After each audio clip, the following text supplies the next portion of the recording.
Bonjour, bonsoir, bienvenue sur la chaîne de l'immigration et de l'entrepreneuriat. Vous n'imaginerez jamais ce que j'ai pu trouver. Je suis tombé sur un article, un rapport de Globe and Mail montrant 10 000 fausses lettres d'acceptation. Alors, il faut savoir qu'en 2024, IACC a procédé à un examen approfondi de 500 000 documents pour les étudiants internationaux. Ils en ont découvert qu'il y avait 10 000 fausses lettres d'acceptation provenant majoritairement des étudiants indiens. Incroyable. J'ai pensé à tout. J'ai pensé qu'à chaque fois, les documents frauduleux venaient uniquement d'un pays. Je ne voudrais pas citer ici, mais on sait de quoi on parle. Mais aujourd'hui, je suis ahuri, surpris, étonné que même les Indiens en font partie.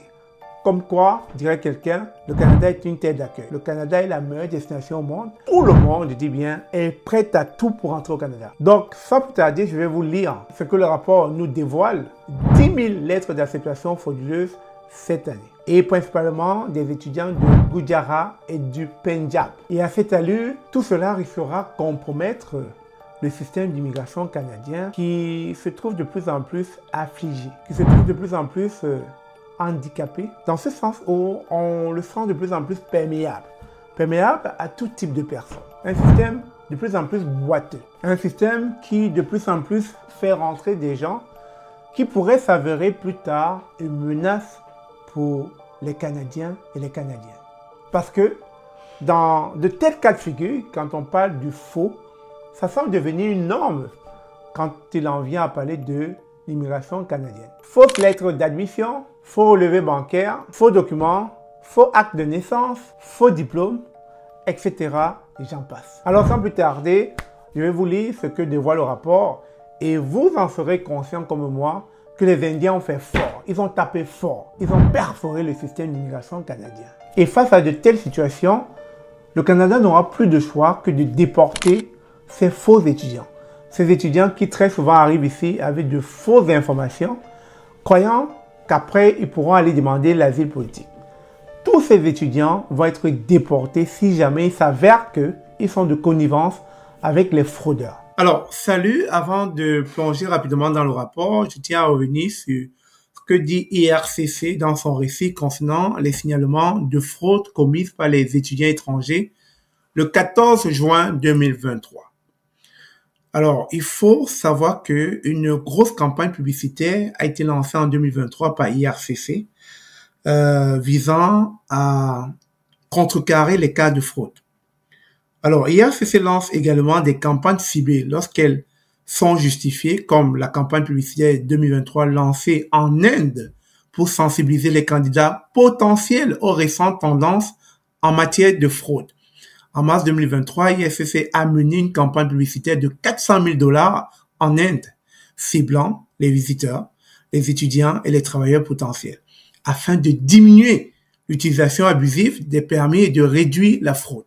Le contenu web de la campagne a été consulté plus de 135 000 fois et les publicités ont été vues ou entendues plus de 100 millions de fois. Ce travail vient compléter les efforts déployés en personne par la mission en Inde.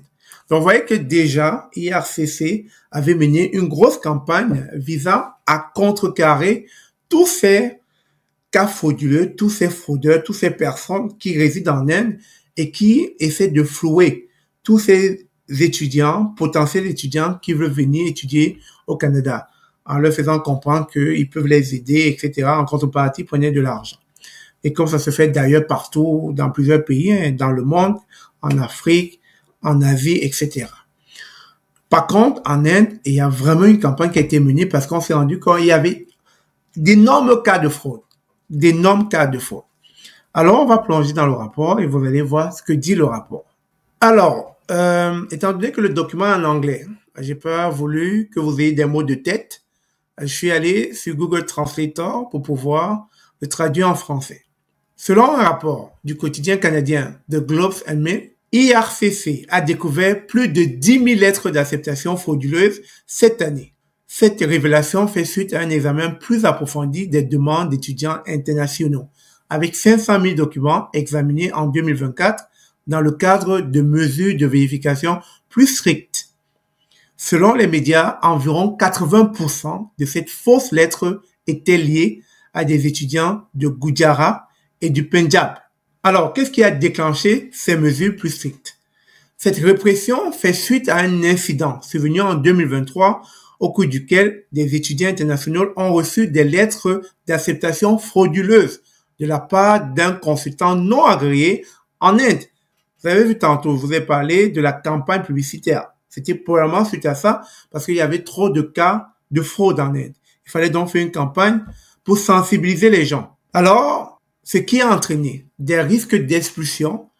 Pour faire face à de tels incidents, le Canada exige désormais que les établissements d'enseignement désignés EED vérifient les lettres d'acceptation via un portail en ligne.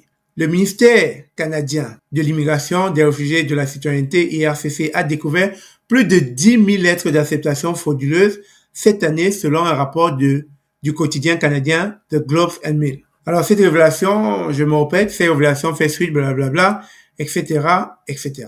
Donc, de manière générale, vous avez pu voir que Globe and Mail a attiré notre attention sur le fait que on a procédé à un examen approfondi de 500 000 documents en lien avec les étudiants internationaux. Et dans ces 500 000, on a découvert 10 000 fausses lettres d'admission, d'acceptation, de faux établissements au Canada. Tout ça de connivence avec des fraudeurs indiens, des personnes qui se positionnent en tant que consultants agréés et pourtant ils n'en sont pas. Et cela aura des répercussions graves au niveau des études au Canada, au niveau du système éducatif canadien. Parce qu'à la fin de la journée, on se pose la question, est-ce que ces écoles, ces établissements canadiens ne sont pas de mèche avec ces fraudeurs? Et qu'est-ce qui encourt les étudiants? Ils encourent tout simplement des sanctions graves de se faire déporter dans leur pays d'origine, tout simplement parce qu'ils ont été trouvés en possession de faux documents. Vous savez, quand on est en possession de faux documents, non seulement vous vous faites déporter, mais vous avez une interdiction du territoire de 5 ans. J'ai comme l'impression que frauder devient une norme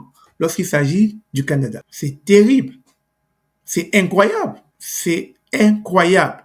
10 000 faux visas d'étudiants, dont 10 000 personnes ont eu le visa Njor, comme on dit dans mon pays, de manière gratuite, avec de faux documents, faux relevés bancaires, fausses lettres d'admission, faux actes de naissance, faux diplômes, fausse identité. C'est devenu une norme au Canada. Quand on parle du Canada, c'est du faux. Est-ce que l'immigration canadienne ne serait pas en train de devenir fausse? À un moment donné, il va falloir que le gouvernement canadien reprenne son système d'immigration. Sinon, il faudra avoir des doutes sur le sérieux derrière le système d'immigration canadien. Alors, après avoir écouté ce que dit le rapport, dites-le moi dans les commentaires, qu'est-ce que vous en pensez? Est-ce que le système d'immigration canadien doit être réinitialisé?